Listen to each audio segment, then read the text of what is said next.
TNN کی بین الاقوامی خبروں کے ساتھ میں ہوں رخسار شہزاد۔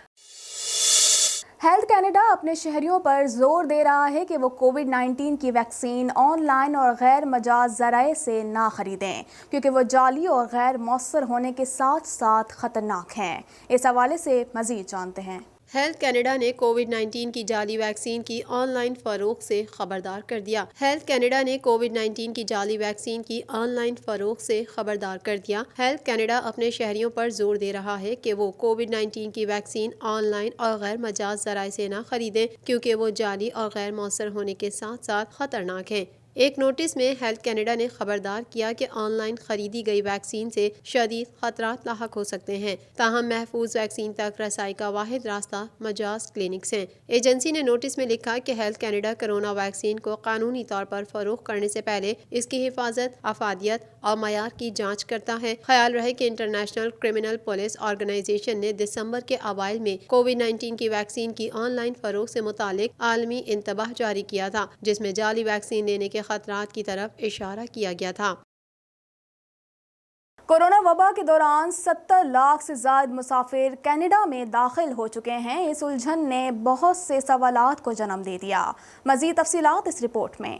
کرونا وبا کے دوران 70 لاکھ سے زائد مسافر کینیڈا میں داخل ہو چکے ہیں، CBSA نے وضاحت کر دی ہے۔ بارڈر ایجنسی کا کہنا ہے کہ 21 جنوری تک کینیڈا امریکہ سرحد غیر ضروری سفر کے لیے بند ہے، لیکن اس کے باوجود بہت سے لوگ کچھ خاص ضروریات کے لیے سرحد عبور کر سکتے ہیں۔ اس الجھن نے بہت سے سوالات کو جنم دیا ہے۔ اس حوالے سے بارڈر ٹاسک فورس کے نائب صدر ڈینس وینٹی کا کہنا تھا کہ یہ کافی حیران کن بات ہے کہ وبا کے دوران کینیڈا میں 70 لاکھ سے زائد مسافر داخل ہو گئے، تاہم اس کو کنٹرول کرنے کی ہر ممکن کوشش کی جا رہی ہے۔ واضح ہے کہ مارچ کے آخر میں کینیڈا نے غیر ملکیوں کے لیے اپنی سرحدیں بند کر دی تھیں۔ کینیڈا بھر میں کورونا وائرس سے ہلاکتوں کی تعداد 13,799 ہو گئی۔ کیوبیک صوبہ کورونا وائرس سے سب سے زیادہ متاثر ہوا ہے۔ مزید تفصیلات جانتے ہیں اس رپورٹ میں۔ گزشتہ چند ہفتوں میں کینیڈا بھر میں کرونا کیسز میں تیزی سے اضافہ دیکھنے میں آ رہا ہے۔ آخری اطلاعات کے مطابق کینیڈا میں کرونا وائرس سے متاثر ہونے والے افراد کی تعداد 4,81,630 ہو گئی۔ کینیڈا بھر میں کرونا وائرس سے ہلاکتوں کی تعداد 13,799 ہو گئی ہیں۔ کیوبیک صوبہ کرونا وائرس سے سب سے زیادہ متاثر ہوا ہے۔ صوبے بھر میں کرونا وائرس کے مجموعی کیسز کی تعداد 1,69,173 ہو گئی ہے، جبکہ صوبے میں کرونا وائرس کے باعث ہونے والی ہلاکتوں کی تعداد 7,613 تک پہنچ چکی ہے۔ آنٹیریو میں کرونا وائرس سے متاثر ہونے والوں کی تعداد 1,46,535 تک جا پہنچی ہے، جبکہ ہلاکتوں کی تعداد 4,035 ہے۔ کینیڈین صوبے البرٹا میں 84,597 افراد کرونا وائرس سے متاثر ہوئے ہیں، جبکہ 760 افراد ہلاک ہو چکے ہیں۔ برٹش کولمبیا میں 44,103 افراد میں کرونا وائرس کی تصدیق ہوئی ہے، جبکہ صوبے میں کرونا وائرس سے ہونے والی ہلاکتوں کی تعداد 692 ہے۔ کورونا وائرس سے سب سے زیادہ متاثرہ 33 کروڑ سے زائد آبادی کا حامل امریکہ پہلے نمبر پر ہے، جہاں اس وائرس سے اب تک 3,14,629 افراد موت کے منہ میں پہنچ چکے ہیں۔ مزید جانتے ہیں اس رپورٹ میں۔ دنیا کا کوئی خطہ کرونا وائرس کی موذی وبا سے محفوظ نہیں۔ اس کے مریضوں اور اموات میں مسلسل اضافہ جاری ہے۔ دنیا بھر میں کرونا وائرس سے متاثرہ افراد کی تعداد 7,46,32,775 تک جا پہنچی ہے، جبکہ اس موذی وائرس سے ہلاکتیں 16,57,385 ہو گئیں، جبکہ 5,24,56,891 کرونا مریض صحت یاب ہو چکے ہیں۔ کرونا وائرس کے کیسز اور اس سے اموات کے اعتبار سے 10 سر فہرست ممالک میں 33 کروڑ سے زائد آبادی کا حامل امریکہ پہلے نمبر پر ہے، جہاں اس وائرس سے اب تک 3,14,629 افراد موت کے منہ میں پہنچ چکے ہیں، جبکہ اس سے بیمار ہونے والوں کی مجموعی تعداد 1,73,94,314 ہو چکی ہے۔ 1 ارب سے زائد آبادی والا ملک بھارت کرونا وائرس کے مریضوں کی تعداد میں تیزی سے اضافے کے ساتھ اس فہرست میں دوسرے نمبر پر ہے، جہاں اس سے 1,44,495 ہلاکتیں ہو چکی ہیں، جبکہ اس موذی وائرس سے متاثرہ مریضوں کی تعداد 99,51,962 ہو گئی۔ کرونا وائرس کے مریضوں کی تعداد کے حوالے سے ممالک کی اس فہرست میں برازیل تیسرے نمبر پر ہے، جہاں یہ جان لیوا وائرس 1,83,822 زندگیاں نگل چکا ہے، جبکہ کرونا مریضوں کی تعداد 70,42,695 تک جا پہنچی ہے۔ کرونا وائرس سے روس میں کل اموات 49,191 ہو گئی، جبکہ اس کے مریضوں کی تعداد 27,62,668 ہو چکی ہے۔ فرانس میں کرونا وائرس کی وبا سے مجموعی اموات 59,361 ہو چکی ہیں، جہاں اس کے اب تک تک کل کیسز 24,09,062 رپورٹ ہوئے ہیں۔ اٹلی میں کرونا وائرس سے کل اموات کی تعداد 66,011 ہو گئی، جبکہ اس کے کل کیسز 18,88,144 ہو گئے۔ سعودی عرب اسی فہرست میں 31ویں نمبر پر پہنچ چکا ہے، جہاں کرونا وائرس سے اب تک کل اموات 6,080 رپورٹ ہوئے ہیں، جبکہ مملکت میں اس کے مریضوں کی تعداد 3,60,335 تک جا پہنچی ہے۔ امریکی ریاستوں پنسلوینیا، نیو جرسی، فلاڈیلفیا اور نیو یارک سمیت کئی علاقوں میں شدید برفباری کا سلسلہ شروع ہو گیا۔ برفانی طوفان سے ٹریفک کی روانی متاثر ہوئی اور سینکڑوں پروازیں منسوخ کر دی گئیں۔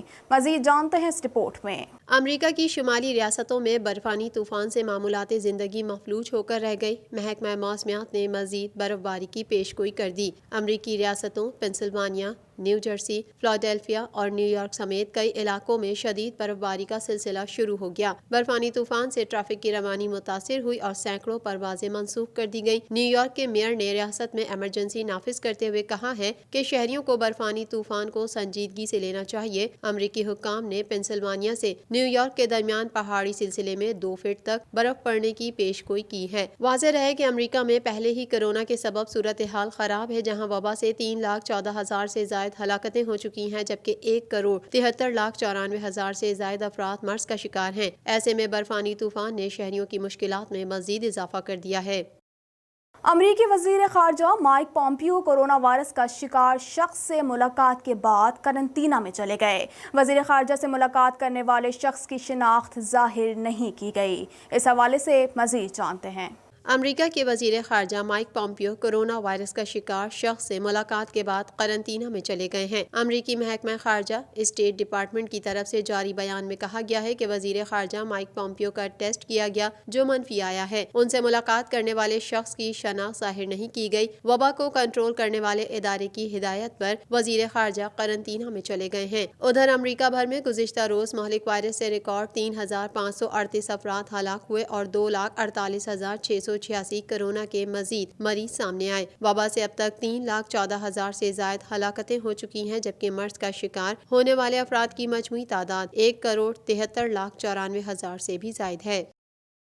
امریکی کانگریس اور ڈیموکریٹ ارکان $850 ارب کے کورونا ریلیف پیکج کے قریب پہنچ گئے۔ میڈیا رپورٹ کے مطابق نو منتخب صدر جو بائیڈن معاہدے کے باوجود آئندہ سال پھر امداد کے لیے بات کریں گے۔ مزید جانتے ہیں اس رپورٹ میں۔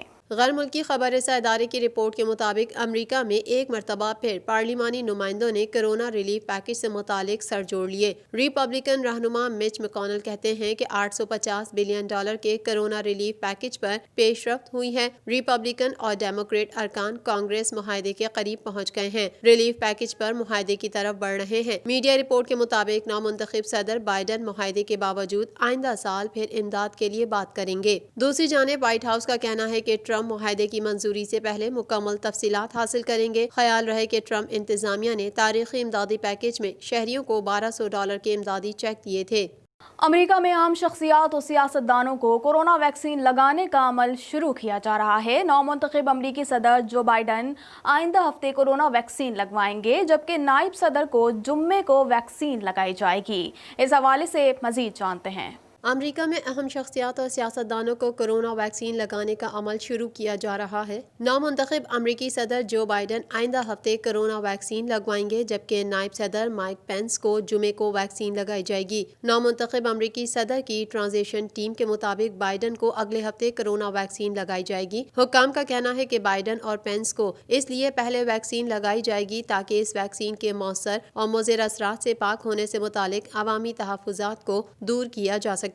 تقریب سے خطاب کرتے ہوئے بائیڈن نے کہا کہ وہ ویکسین لگوانے کے لیے لائن نہیں توڑنا چاہتے، بلکہ اسے جلد لگوانے کا مقصد یہ ہے کہ لوگوں کو اس کی افادیت اور اس کے محفوظ ہونے کا ادراک ہو سکے۔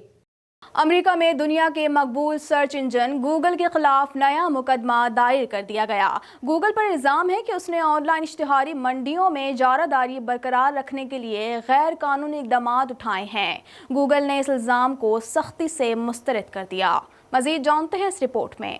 امریکہ میں دنیا کے مقبول سرچ انجن گوگل کے خلاف نیا مقدمہ دائر کر دیا گیا۔ گوگل پر الزام ہے کہ اس نے آن لائن اشتہاری منڈیوں میں اجارہ داری برقرار رکھنے کے لیے غیر قانونی اقدامات اٹھائے ہیں۔ گوگل نے اس الزام کو سختی سے مسترد کیا ہے۔ امریکہ کی 10 ریاستوں نے گوگل کے خلاف مقدمہ دائر کیا ہے۔ امریکی ریاستوں نے گوگل پر الزام عائد کیا ہے کہ اس نے آن لائن اشتہاری منڈیوں میں اجارہ داری برقرار رکھنے کے لیے غیر قانونی اقدامات کیے ہیں۔ مبینہ اقدامات میں آن لائن اشتہاری نیلامیوں میں ہیرا پھیری کرنے کے لیے فیس بک کے ساتھ معاہدہ کرنا شامل ہے۔ دوسری جانب ترجمان گوگل نے الزام مسترد کرتے ہوئے کہا ہے کہ کمپنی نے کاروبار اور صارفین کو فائدہ پہنچانے کے لیے اسٹیٹ آف آرٹ اور ایڈ ٹیک سروسز میں سرمایہ کاری کی ہے۔ عدالت میں اپنے موقف کا دفاع کریں گے۔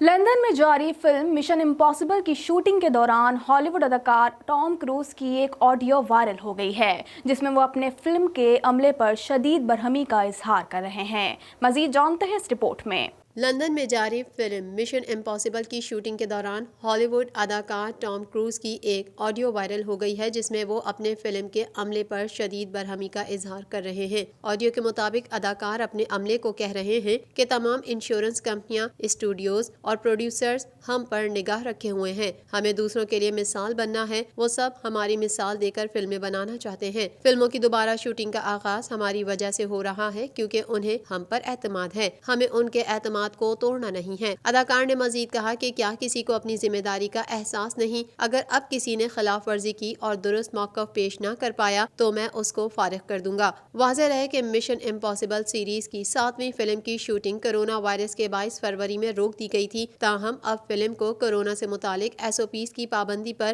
عمل پیرا ہونے کی یقین دہانی کے بعد اجازت ملی ہے۔ معروف بھارتی اداکارہ دیا مرزا نے کہا ہے کہ بالی ووڈ میں صرف مردوں کی اجارہ داری ہے کیونکہ ستم ظریفی یہ ہے کہ بوڑھے مردوں کے لیے کہانی تو لکھی جاتی ہے لیکن اسی عمر کی خواتین فنکاراؤں کو کاسٹ نہیں کیا جاتا۔ مزید جانتے ہیں اس رپورٹ میں۔ معروف اداکارہ دیا مرزا کا کہنا ہے کہ بالی ووڈ کی فلموں میں 50 سالہ بوڑھوں کو جوان ہیروئن کے ساتھ پیش کرنا افسوسناک ہے۔ بھارتی میڈیا رپورٹ کے مطابق دیا مرزا کا کہنا ہے کہ 50 سالہ عمر رسیدہ شخص کو 19 سالہ جوان اداکارہ کے ساتھ اس کے ہیرو کے طور پر کاسٹ کرنا افسوسناک بات ہے۔ یہ صرف میری رائے نہیں بلکہ بالی ووڈ میں عام طور سے ایسا ہوتا ہے کیونکہ یہاں صرف مردوں کی اجارہ داری ہے۔ دیا مرزا نے یہ بھی کہا کہ ستم ظریفی یہ ہے کہ بوڑھے مردوں کے لیے کہانی تو لکھی جاتی ہے لیکن اسی عمر کی خواتین فنکاراں کو کاسٹ نہیں کیا جا رہا۔ اس سے بڑا افسوس یہ ہے کہ بوڑھے فنکار نوجوانوں کا کردار ادا کر رہے ہیں۔ اداکارہ نے کہا کہ سینئر اداکار جتنا چاہے نوجوانوں کا کردار ادا کر لیں لیکن حقیقت تو یہ ہے کہ خوبصورتی کا انحصار جوانی ہی پر ہے اور یہی وجہ ہے کہ اب انڈسٹری میں نوجوان چہروں کی مانگ میں اضافہ ہو رہا ہے۔ TNN TV کے نیوز بلیٹن سے فی الوقت اتنا ہی۔ مزید خبروں اور اپڈیٹس کے لیے دیکھتے رہیے TNN TV۔